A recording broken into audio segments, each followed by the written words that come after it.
پتہ ہے کیا، جب کوئی شخص آپ کو چھوڑ دے تو اس کا یہ مطلب نہیں ہوتا کہ دنیا ختم ہو گئی، زندگی ختم ہو گئی اور اب آگے جینا ہی نہیں ہے۔ پتہ ہے کیا، جب ساری دنیا منہ پھیر لیتی ہے نا، تو اس وقت بھی اللہ آپ کے ساتھ ہوتا ہے۔ تو اس لیے اپنے لیے نہیں تو اللہ کے لیے تو یہ زندگی جینی ہے نا۔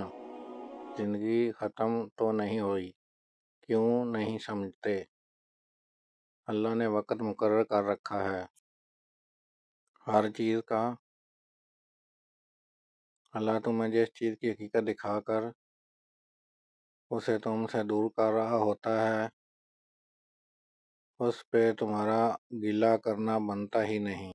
اللہ جب درد دیتا ہے تو تسکین بھی دیتا ہے، تو مانگو اسی سے تسکین،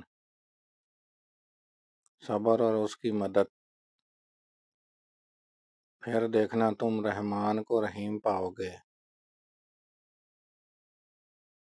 آزمائش تو پھر من پسند چیزوں سے شروع ہوتی ہے،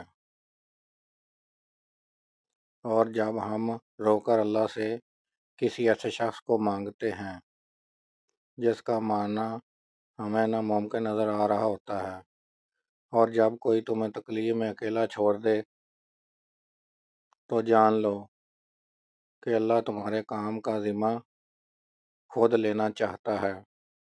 اور قرآن میں تو خود اللہ یہ فرماتا ہے، اور تمہاری حمایت اور مدد کے لیے اللہ ہی کافی ہے۔ دکھ اور تکلیف صرف اللہ کو بتایا کرو، اس یقین کے ساتھ کہ وہ سنے گا بھی اور جواب بھی دے گا۔ اگر اللہ تعالیٰ آپ سے کوئی چیز چھین لینا تو بس اپنے رب بھروسہ کرنا اور صبر کرنا۔ جب تم صبر کرو گے نہ راستے تو خود تمہارے رب بنائے گا۔ اس نے کہا ہے نا کہ وہ صبر کرنے والوں کے ساتھ ہے، تو جب رب ساتھ ہے تو اس سے زیادہ خوشی کی بات، حوصلے کی بات تمہارے لیے کیا ہو سکتی ہے؟ جب انسان لوگوں کی جگہ اپنے اللہ پر آنکھیں بند کر کے یقین کرتا ہے تو اللہ کبھی اسے مایوس نہیں کرتا۔ حقیقت یہ ہے کہ اللہ لوگوں پر ظلم نہیں کرتا، بلکہ لوگ خود اپنے اوپر ظلم کرتے ہیں۔ اپنے رب سے دوستی کر لو، یہی وہ ذات ہے جو کبھی آپ کو تنہا نہیں چھوڑتی۔ ہو سکتا ہے تم ایک گلاب کے طلبگار رہو اور اللہ نے پورا باغ تمہارے نصیب میں لکھ دیا ہو۔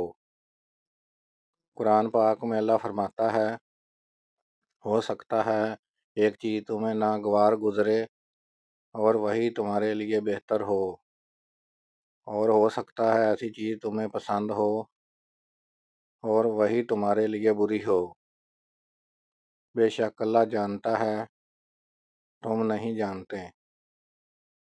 تم جب اللہ تعالیٰ آپ زندگی سے کوئی چیز یا کوئی شخص چھین لے تو بس اللہ تعالیٰ پر یقین رکھنا، کیونکہ ایک دن اللہ تعالیٰ آپ کو اس سے بھی بہتر چیز عطا کرے گا، اور یہ بات انسان نہیں جانتا، بلکہ یہ بات تو اللہ تعالیٰ جانتا ہے۔